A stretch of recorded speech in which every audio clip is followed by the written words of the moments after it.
Bonjour, je vais vous présenter les commandes de la Triumph Tiger 800 XRX en modèle 2019. Donc, commençons par le côté gauche. Alors, ici, on va commencer par les poignées chauffantes. Donc, 3 niveaux de chauffe. Et ça apparaît ici. Voilà. 3 points, 2 points, 1 point et éteinte. Ensuite, sous l'index, là, on a la commande d'appel de phare. Donc, on tire dessus pour l'appel de phare. Et donc là, on est en feu de jour. Et du coup, lorsque on tire sur les appels de phare, les phares ne restent pas en plein phare. Il faut donc baisser la commande, cette commande-là, vers le bas. Donc là, on n'est plus en feu de jour, mais en feu de croisement. Et à partir de là, quand on tire sur le levier, on est en plein phare. Voilà. Donc, ça fonctionne avec ce bouton-là également. Ensuite, si la moto est équipée des feux additionnels, on les commande ici. Donc, ce n'est pas le cas de ce modèle-là. Ce bouton-là, c'est le régulateur de vitesse. Donc, dans un premier temps, lorsqu'on roule à 80 km/h par exemple, on règle la vitesse. À partir de ce moment-là, on peut accélérer ou ralentir. Dès qu'on touche embrayage, frein ou qu'on repousse la commande de gaz de cette façon-là, la régulation s'arrête. Et pour rappeler la dernière vitesse programmée, il suffit de rappuyer sur le haut. Donc c'est RES pour résume. Ce bouton-là, on accède aux différents modes de conduite. Donc le mode normal, on va dire, apparaît comme une route droite. On a ensuite un mode sport, un mode off-road, un mode pluie, et on est revenu au mode route. Pour valider le choix, on appuie sur le bouton qui est là, qui est un petit joystick. Donc pour valider, on appuie sur ce bouton-là. Ok. Ensuite, clignotant gauche, droite, rappel au centre. Le clignotant s'éteint aussi tout seul au bout d'un certain temps. Le klaxon est là-bas en dessous. Justement, on va parler du petit joystick qui est là. Donc, il vous permet de naviguer dans différents menus. On le voit là au bas de l'écran. Donc là, c'est le réglage de la luminosité de l'écran. Donc là, en auto, automatiquement, il va basculer en couleur de contraste haut, c'est-à-dire pour la journée. Et là, en automatique, l'écran sera plus sombre lorsque vous roulez de nuit. Alors j'ai poussé le joystick vers la gauche.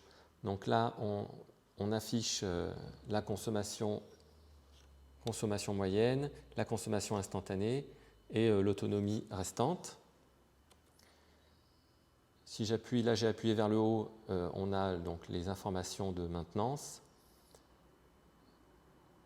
J'ai poussé vers la gauche, donc là on a les informations du trip 2, donc le kilométrage du trip 2, le temps de route du trip 2, la vitesse moyenne du trip 2. Pour mettre à 0, j'appuie sur le joystick et je maintiens appuyé jusqu'à ce que l'affichage se mette à 0. J'ai donc à nouveau poussé le joystick vers la gauche et là j'ai la température du liquide de refroidissement qui s'affiche. J'ai à nouveau poussé vers la gauche et donc là on peut choisir différents styles de tableau de bord. Donc principalement c'est la position du contour qui change. a priori, le style 2 est le plus adapté. Une fois qu'on a choisi, on ne change plus. Voilà, je suis revenu aux informations en poussant aux informations du début en poussant le levier sur la gauche. Là, j'étais sur le trip 2. Si je pousse vers le haut, j'affiche le trip 1. Et même chose pour mettre à 0. Il faudrait que je maintienne appuyé sur le joystick au centre. Voilà, pour le joystick. Côté droit, on a la commande des warnings ici. Bon, rien de particulier à signaler. Le coupe-circuit, on appuie vers le haut. Pour démarrer, on met le contact comme ça. On appuie vers le bas pour lancer le démarreur et on maintient appuyé jusqu'à ce que le moteur démarre. Chose à savoir chez Triumph, il faut tirer sur l'embrayage pour que le moteur démarre, sinon le moteur ne démarre pas. Là, voilà. Je ne tire pas sur l'embrayage, le moteur ne démarre pas. Ce bouton-là permet donc de faire apparaître le menu principal de la moto. Bon, rien d'extraordinaire dans les différents menus. On accède à la plupart des infos avec le joystick tout en roulant. Voilà. Rien de particulier à signaler pour le blocage de la direction. Il faut pousser la clé pour verrouiller la direction. La trappe à essence s'ouvre avec la clé de la moto. Voilà. Sur la Tiger 800, le réglage de la bulle se fait en tirant donc sur en poussant sur le pare-brise.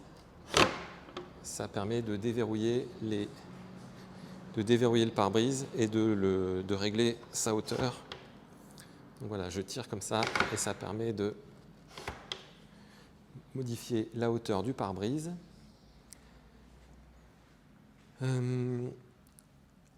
Ensuite, les valises.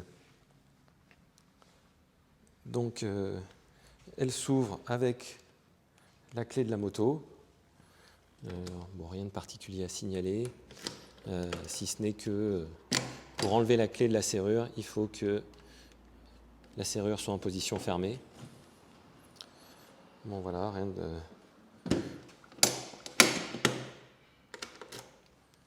Voilà. Pour accéder sous la selle, on a la serrure qui est sous le feu arrière. Alors, je vais essayer de faire ça à une seule main, voilà. Sous la selle, vous aurez quelques outils et un gilet jaune. Donc si jamais vous avez à vous arrêter au bord de la route, mettez le gilet jaune pour être plus visible. On a une prise USB sous la selle ici, pour éventuellement recharger un téléphone. La selle est réglable en hauteur sur 2 positions.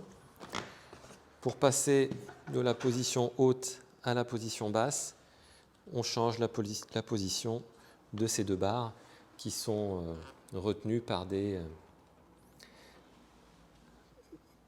élastiques en caoutchouc.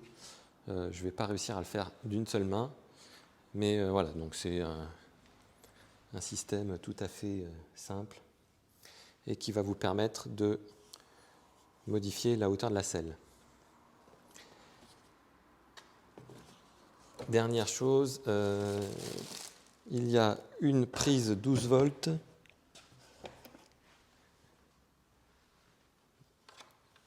ici pour brancher éventuellement une veste chauffante ou d'autres accessoires. Le réglage de la précharge de la moto se fait via une vis qui est là. Donc il faut prendre un tournevis plat parmi les outils de la moto et donner un certain nombre de tours pour raffermir la suspension arrière si vous la trouvez trop souple ou trop ferme.